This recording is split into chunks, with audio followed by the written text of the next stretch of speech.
هدف عندما تأتي هذه الدقائق. كرة وصلت إلى تيري هنري، ميسي لقلها عالية إلى الأمام، خطيرة، ممكن جول ممكن جول ممكن جول جول نعم عند الدقيقة 17 من ميسي وهنري، ميسي وهنري من ميسي وهنري. تيري هنري يتقدم ويسجل هدف التعادل مباشرة. الصناعة أتت من ليو ميسي، طلب الكرة ممتاز، التقدم ممتاز، الانفراد ممتاز من لاعب كبير، من لاعب يجيد التعامل، حط الكرة، حط في الزاوية البعيدة. لحظة شوفها معي شوف التركيز، مرت من راموس وانفرد تيري هنري وحط الكرة وبالتالي أتى هدف التعادل. ممنوعة هذه الأخطاء، ممنوعة هذه الألعاب في اليوم الكبير، اليوم اللي قد يكلف ريال مدريد البطولة. لاحظ الكرة اللي تمر بهذا الشكل من سيرخيو راموس وبالتالي وصلت إلى تيري هنري. هذا لاعب ما يلاعب، ما تعطيه الفرصة، خلاص وصلت الفرصة. في هذه اللقطة ضمن قائمة 38 حكم لكأس العالم 2010 هيتصفوا إن شاء الله في العام الحالي عام 2009. شوف حضراتكم الخطأ اللي قد على الأقل الخطأ حدث ولكن يستحق عليه إنذار دون إنذار. التفوق لصالح نادي برشلونة في هذه اللحظات. هدف لعب إيجواين في الدقيقة 14 حدث معه نوع من الاستنفار والاستثارة من جانب لاعبي فريق نادي برشلونة. هدف في الدقيقة 14 برأسية جميلة، وهدف يعني القدم اليمنى لتيري هنري في الدقيقة 17. 1-1 في هذا اللقاء الممتع. عادي أمامنا اللاعب تشافي، عادي تشافي مسجل هدفين في إطار هذه البطولة.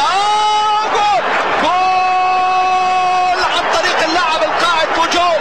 ادي بوجول امامنا من تشافي صانع الالعاب والمايسترو، والارتقاء الرائع في الدقيقه 20.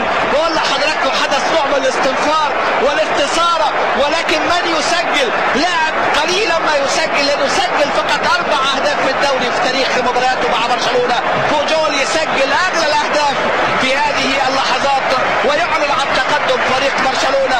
شوف حضراتكم الكوره وشوف الرقابه غير موجوده، هو مسؤوليه إيجواين ومسؤوليه اللاعب راؤول. الكرات العاليه دي لازم يرجع مع المهاجم، ليس هناك رقابه، وبالفعل يسجل اللاعب بوجول هدف التقدم لصالح نادي برشلونه. ايه الحلاوه دي، ايه القمه دي، قمه بالفعل. هدف في الدقيقه 14 لإيجواين سجله وتقدم به نادي ريال مدريد.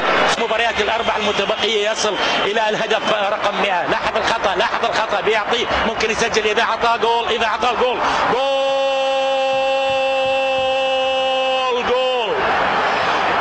هم محتاجين هدايا، هم ما يبون هدايا اصلا، هم ما يبغون هدايا لانهم قادرين على صنع الهدايا.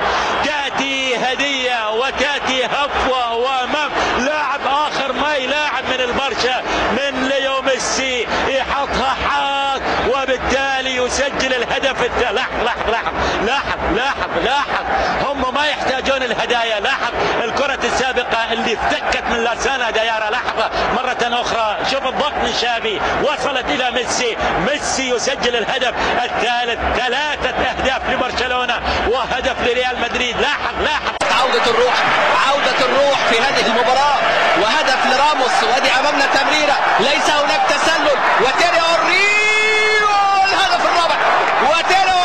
والهدف الرابع، ليس هناك تسلل، هو الهدف الرابع في المباراة في هذه الليلة. خروج بلا عنوان بلا معنى من جانب كازياس الذي يخطئ، ولكن خطأ كبيرا في هذه اللقطة. الدفاع ليس هناك طبعا صالح في هذه الكرات اللي يعني عليها مسات التسلل، يقع في الخطأ هذه المرة دفاع نادي ريال مدريد كالمعتاد.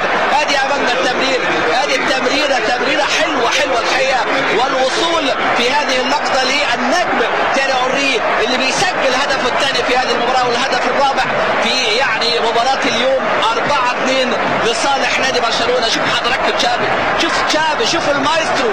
هنا كازياس يطلع في كرة بلا عنوان، ولكن عنوانها ايه؟ عنوانها من لا يرحم في هذه الكرة ويلدغ دائما هو اللاعب تيري هنري في مثل هذه الكرات. هدفه رقم 19 في هذا الموسم.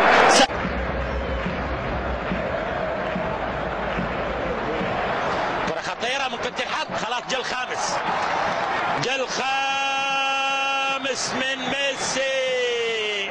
ميسي يسجل الهدف الخامس لمصلحة برشلونة. 5 أهداف. تبكي فابيو كانافارو، تبكي الفريق الملكي. ارحموا عزيز قوم ذل، ارحموا عزيز قوم ذل. الآن الهدف الخامس. لاحظ الكرة مرة أخرى وصلت إلى ميسي من شافي في الزاوية القريبة على طول من ميسي. ميسي يسجل الهدف الخامس.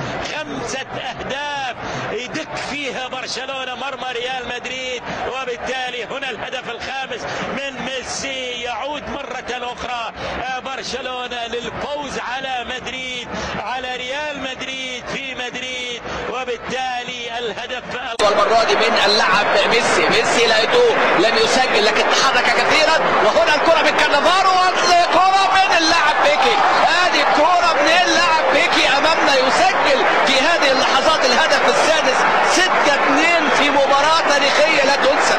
6-2 مباراة لا تنسى، مباراة لا تنسى أبدا. قلت لحضراتكم كان في 5-0 هنا في هذا الملعب في عام 74، وجيرار بيكي أمامنا يسجل في هذه الليلة. أقول لحضراتكم لاعب نضج كثيرا، سجل في مرمى اسبانيول في الكاس، سجل في مرمى فريق سبورتنج لشبونة في دوري الأبطال، وسجل في مرمى تركيا عندما تألق أيضا كازياس. لكن ماذا يصنع كازياس في هذه الليلة؟ لأنها بالفعل ليلة ولا يعني ليلة من 1000 ليلة وليلة هنا في هذه الليلة. لأن أمامنا هو التمريرة، والله فيها شك الكرة دي، فيها شك الكرة الماضية دي، لكن أمامنا هو التمريرة من اللاعب ايتو.